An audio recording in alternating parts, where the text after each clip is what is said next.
बिस्मिल्लाहिर्रहमानिर्रहीम, अस्सलाम वालेकुम। हारून रशीद साहब सीनियर सहाफ़ी हैं, दानिश्वर हैं, तारीख़ को भी समझते हैं और हवालों के साथ भी बात करते हैं। अब उन्होंने होशरुबा इंकशाफ़ात किए हैं, मुख्तलिफ़ जो मुलाकातें हुई हैं, जो प्लान्स बनाए गए हैं उनके हवाले से, और ख़ास तौर पर जो इस वक्त हकीकत है कि अब उनके बकौल, हारून रशीद के बकौल, कि तहरीक इंसाफ एक तहरीक बन चुकी है, एक ऐसी तहरीक बन चुकी है कि जिसको अब आप दबा नहीं सकते। और उन्होंने खबर दी है कि आप जाकर देखें खैबर पख्तूनख्वा के मुख्तलिफ इलाकों में किस तरह घरों पर तहरीक इंसाफ के झंडे लहरा रहे हैं। और वैसे तो पंजाब में भी अक्सरियत नजर आ रही तहरीक इंसाफ की, लेकिन खैबर पख्तूनख्वा में माहौल यकसर मुख्तलिफ है, बिल्कुल बदल चुका है। पहले ही बहुत ज़्यादा पॉपुलैरिटी थी तहरीक इंसाफ की वहाँ पर, लेकिन अब एक तहरीक बन चुकी है ये, और ये आगे बढ़ती चली जा रही है। फिर ये भी उन्होंने कहा कि आप यहाँ पर अगर देखें कि एक तरफ तो तहरीक इंसाफ की मकबूलियत, इमरान खान की मकबूलियत बढ़ रही है, वो जो खौफ था लोगों में वो आहिस्ता आहिस्ता कम हो रहा है, इसलिए लोग घरों पर झंडे लहरा रहे हैं कि आप किस किस को गिरफ्तार करेंगे, क्या घरों में जाकर अब लोगों को निकालेंगे। ये तो देखा सड़क पर अगर कोई झंडा लेकर आता है उसको पकड़ लेते हैं, लेकिन घरों में जाकर कितने लोगों को पकड़ेंगे, और ये चीज़ बढ़ रही है। इससे साबित हो रहा है कि तहरीक इंसाफ को आप जितना मर्जी दबा लें, हुकूमत खैबर पख्तूनख्वा में तो उन्हीं की है, सिवाय इसके कि उस पर बिल्कुल पाबंदी लगा दी जाए, बिल्कुल ही ख़त्म कर दिया जाए, और उसके फिर अलग नुकसानात होंगे। क्योंकि पहले यही हुआ था कि इस तरह से हमदर्दी फिर बढ़ती चली जाती है, और आगे जाकर फिर वो हमदर्दी एक गम गुस्से की लहर में भी होती है। और बकौल हारून रशीद के यही शेख मुजीब के साथ हुआ था, और फिर आपने देखा कि फिर क्या होता चला गया, तारीख फिर नजर आती है हमें। इसी तरह गिलगित बल्तिस्तान में जो कुछ हो रहा है उसमें अगर नज़र डालें कि अगर फ़र्ज़ कीजिए कि वज़ीर आला खैबर पख्तूनख्वा, वज़ीर आला गिलगित बल्तिस्तान, उनकी अगर वो डिग्री जाली है, चले मान लें उनके खिलाफ फैसला आया, लेकिन मेजॉरिटी तो फिर भी बहुत ज़्यादा तहरीक इंसाफ की है वहाँ पर मेंबरान की, तो फिर वहाँ पर आप असम्बली को ताले लगा दें, पुलिस के हवाले कर दें, वहाँ पर स्पीकर भी नहीं जा सकता, कुछ भी नहीं हो सकता। ये सब क्या हो रहा है? तो इसका एक रद्दमल तो आएगा, और ये फैल रहा है। वहाँ पर आप देखिए जो इकबाल ज़फ़र झगड़ा साहब है नून लीग के, अगर देखें, इसी तरह मेहताब अब्बासी है, वो नून लीग को छोड़ गए। हज़ारा बड़ा एक ताकतवर समझा जाता था हल्का नून लीग का, वहाँ वो फारिग होते नजर आ रहे हैं। वहाँ अब कैप्टन सफदर के लिए भी मसाइल हैं। और एक दिलचस्प बात ये भी बताई हारून रशीद साहब ने कि जी इकबाल ज़फ़र झगड़ा साहब जो हैं ये इंजीनियर भी हैं, तो जो सुरूर पैलेस बनाया गया सऊदी अरब में, तो शरीफ खान ने जो बनाया था, जो आज भी है वहाँ जाकर अब भी रहते हैं, तो कहते हैं जी वो भी उन्होंने ही बनाया था, इंजीनियरिंग में उनकी सोच शामिल थी। तो इतने करीब थे शरीफ खानदान के, आज वो उनको छोड़कर चले गए हैं। फजलुर रहमान साहब की हालत भी पतली है, वहाँ पर इस वक्त बहुत ज़्यादा मकबूलियत बढ़ती चली जा रही है तहरीक इंसाफ की। अली मीन गंडापुर जो हैं वो पहले से भी ज़्यादा मकबूल हो गए हैं, जो भी इस वक्त खड़ा है तहरीक इंसाफ के साथ। मौलाना साहब की मकबूलियत इतनी कम हो गई कि टांग में उनके बेटे असद महमूद जलसा करते हैं, फ्लॉप जलसा होता है। स्वात में अगर बिलावल भुट्टो साहब जलसा करते हैं, फ्लॉप जलसा होता है, कुछ उनके हाथ नहीं आ रहा, बुरे हालात हैं इनके, और तहरीक इंसाफ की मकबूलियत बढ़ रही है। इसी तरह से अगर आप देखिए कि ये तो हारून रशीद साहब कुछ अपनी खबर ज़ाहिर वहाँ से रिपोर्टर से बात करके, लोगों से बात करके, वहाँ के रहने वालों से बात करके फिर बात करते हैं। अभी हाल ही में आपने देखा कि सलीम साफ़ी साहब ने कहा कि जी वो मान रहे हैं कि वहाँ तो फजलुर रहमान साहब की गवर्नमेंट है इस वक्त मौजूदा, ये कोई केयरटेकर सेटअप नहीं है। और अगर चलाया गया था वहाँ पर वज़ीर आला आज़म खान साहब को कि जी चले ये कुछ भले आदमी हैं, लेकिन उनके हाथ में कुछ नहीं है, काबीना तो सारी गवर्नर हाउस चलती है जो कि समझी है फजलुर रहमान साहब के।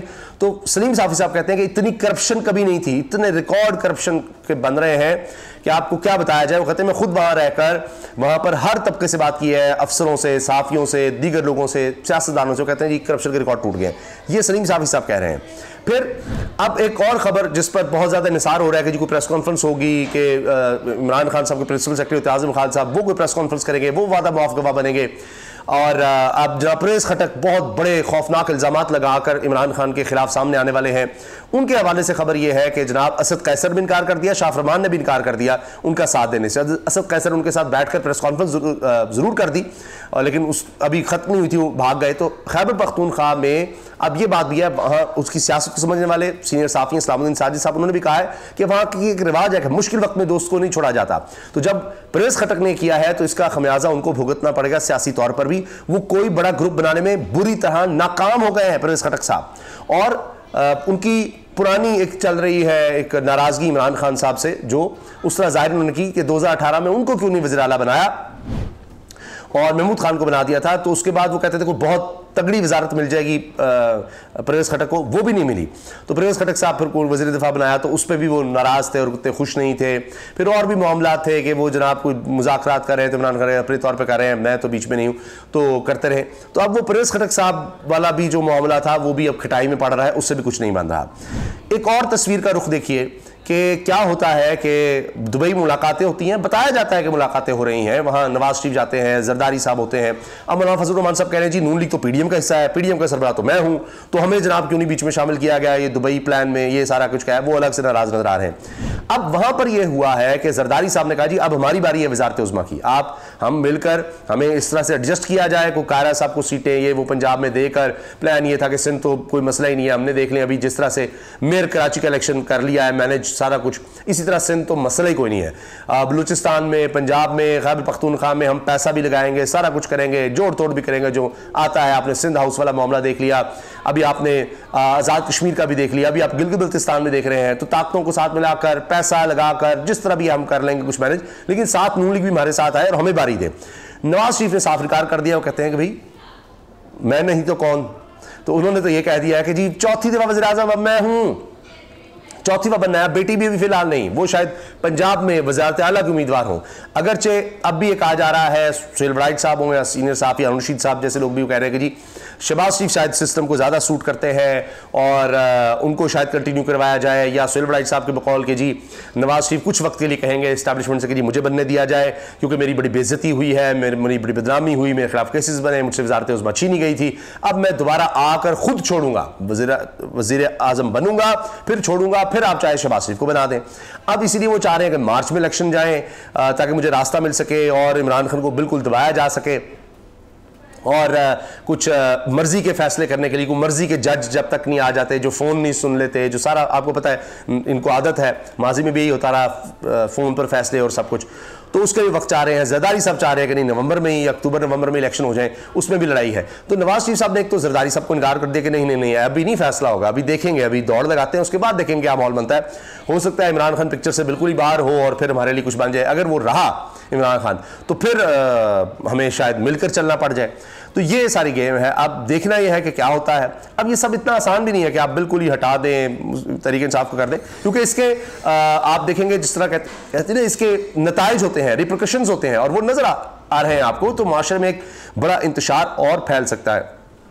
तो वहां से जनाब बिलावल जापान से सीधा अमेरिका चले जाते हैं, वो कोई मोहर वहां पर लगवाना चाहते हैं कि जनाब नवाज शरीफ तो माने नहीं, वहां से कोई मोहर लग जाए कि जनाब वजारत उज़्मा जो है वो हमारी तरफ होनी चाहिए, अब हमारी बारी है। देखिए हमने नून लीग को बारी दे दी थी, अब नून लीग फिर कैंपेन चला रही है कि जी नवाज शरीफ ही है, वो आएगा तो ठीक होगा। पहले भी खुशहाली की तरफ लेकर गए थे, नवाज शरीफ ले जा सकते हैं, वो इस हुकूमत को डिसोन कर रहे हैं। वो एक और बयानी बनाना चाह रहे हैं कि ये हुकूमत तो थी नहीं, नवाज शरीफ नहीं था तो हुकूमत नहीं थी, वो आएंगे तो कुछ हो रहा होगा। अब वो लंदन जा रहे हैं, सऊदी अरब से, लंदन से फिर वो कहेंगे जी पाकिस्तान आएंगे, यहाँ पर हम जब तक कैंपेन पंजाब में मैं नहीं चलाऊंगा, क्योंकि इतनी बर्बादी और तबाही हो गई है कि वोट तो मांगने किसी के पास जा ही नहीं सकती नून लीग के लोग। तो लिहाजा नवाज शरीफ आएंगे तो एक बनाएंगे कि नहीं मैं आया हूं, पहले जो था उसको भूल जाएं कि जो है ना इसहाकडार भी कोई चीज था, यानी समदी भी है, उसको भेजा, सारी हुकूमत उनकी है, एक एक चीज उनके फैसले सारा स्याह सफेद के मालिक वो बने हुए हैं, बल्कि प्रोटोकॉल दे रहे हैं एक वजीर आजम का, खुद उनके हामी साफी खबरें फैलाते हैं। लेकिन दूसरी तरफ वो आखिर कहना चाहते हैं नहीं ये तो हमारी हुकूमत ही नहीं थी, देखें बड़ी तबाही हुई, जो कुछ हुआ, महंगाई फलां ये तो हमारी वजह से नहीं, मैं अब आया हूं, मैं ठीक कर दूंगा, आप हमें वोट दें। तो इसमें जनाब जितनी भी पीडीएम की जमातें थी वो इस वक्त लूजिंग एंड पे नजर आ रही हैं, ऑन पेपर तो यही हो रहा है, फैक्ट्स तो यही हैं। अब और तरीके से ही दबाना और झुकाना या साइडलाइन करना अलग बात है, लेकिन जो हम खैबर पख्तूनख्वा में देख रहे हैं, जो साफ़ी बता रहे हैं, वो एक तहरीक जोर पकड़ रही है जिसमें अवामी नेशनल पार्टी को भी मसला बना हुआ है, वो भी जा जाकर तकरीरें कर रहे हैं कि जी हम अपने लिए वोट नहीं मांग रहे, ये कर दें वो कर दें, उनके लिए अलग मसाइल हैं। तो पीडीएम की जितनी जमातें हैं ख़ास तौर पर खैबर पख्तूनख्वा में, और उसका एक असर हमें बाकी जगहों पर भी नजर आएगा, क्योंकि इतना आसान नहीं खैबर पख्तूनख्वा में जाकर घरों से झंडे और लोगों को निकालना और पकड़ना। पंजाब में तो हम देख रहे हैं, अब तो कराची में भी हमने देखा है, अभी एक और साफ़ी जो है वो लापता हो गए वहाँ पर, अस्करी साहब सीनियर रिपोर्टर बताए जाते हैं जियो के, उस पर मजहर साहब ने भी ट्वीट किया है, और भी साफ़ी इस पर आवाज़ उठा रहे हैं। तो यहाँ तो लापता आप कर लें, दीगर इलाकों में कर लें, कहीं से भी हो सकते हैं, लेकिन फिर उसका एक रद्दमल और तरह का होगा खैबर पख्तूनख्वा में। अभी आप देख लीजिए कि वहाँ पर हालात क्या हो गए हैं। लोग इतने परेशान हैं कि अब इमरान खान साहब के शदीद तरीन नाक़िद जो लोग हैं वो साफ़ी भी लिख रहे हैं कि हुकूमत यहाँ पर लानी पड़ेगी आपको एक इलेक्शंस के through, free and fair elections करवा के, क्योंकि ये जो यहाँ पर बिठाई गई गवर्नमेंट केयर टेकर उसने तबाह कर दिया है। मईशत तबाह होगी खैबर पख्तूनख्वा की, भत्ते की जनाब पर्चियाँ आ रही हैं, वहाँ पर इंडस्ट्रिस्ट कह रहे हैं कि हम यहाँ से छोड़ कर जाना चाहते हैं, इसको रोका जाए। इतनी बदअमनी बेअमनी फैल रही है इस वक्त खैबर पख्तूनख्वा में, कोई ध्यान नहीं दे रहा।